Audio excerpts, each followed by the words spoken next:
નમસ્કાર, જાંબુઘોડા લાઈવમાં આપનું હાર્દિક સ્વાગત છે। હવે જોઈએ આજના મુખ્ય સમાચાર।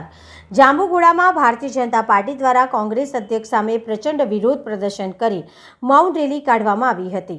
જાણવા મળ્યા મુજબ કોંગ્રેસ અધ્યક્ષ મલ્લિકાર્જુન ખડગે દ્વારા ગુજરાતીઓ માટે અપમાનજનક શબ્દો વાપરી ગુજરાતીઓનું અપમાન કરતા સમગ્ર ગુજરાતમાં રોષની લાગણી ફેલાતા સમગ્ર ગુજરાતમાં રેલીઓ કાઢી કોંગ્રેસ અધ્યક્ષ મલ્લિકાર્જુન ખડગે સામે રોષ ભભૂકી ઉઠ્યો છે, જેને લઈને આજરોજ જાંબુઘોડામાં પણ મલ્લિકાર્જુન ખડગે સામે વિરોધ નોંધાવ્યો હતો અને જાંબુઘોડા વિશ્રામ ગૃહ ખાતે આજે સવારે 10 કલાકે ભારતીય જનતા પાર્ટીના સૌ નાના મોટા કાર્યકરો જાંબુઘોડા ચોકડી ઉપર એકત્રિત થયા હતા અને ત્યાંથી અહંકારી નિવેદન આપનાર મલ્લિકાર્જુન ખડગે સામે વિરોધ નોંધાવવા માટે મૌન રેલીનું આયોજન કરવામાં આવ્યું હતું અને આ મૌન રેલી જાંબુઘોડા બજારમાં આવેલ જન સેવા કેન્દ્ર ઉપર સંપન્ન કરવામાં આવી હતી અને કોંગ્રેસ અધ્યક્ષ મલ્લિકાર્જુન ખડગે સામે ઉગ્ર વિરોધ નોંધાવ્યો હતો।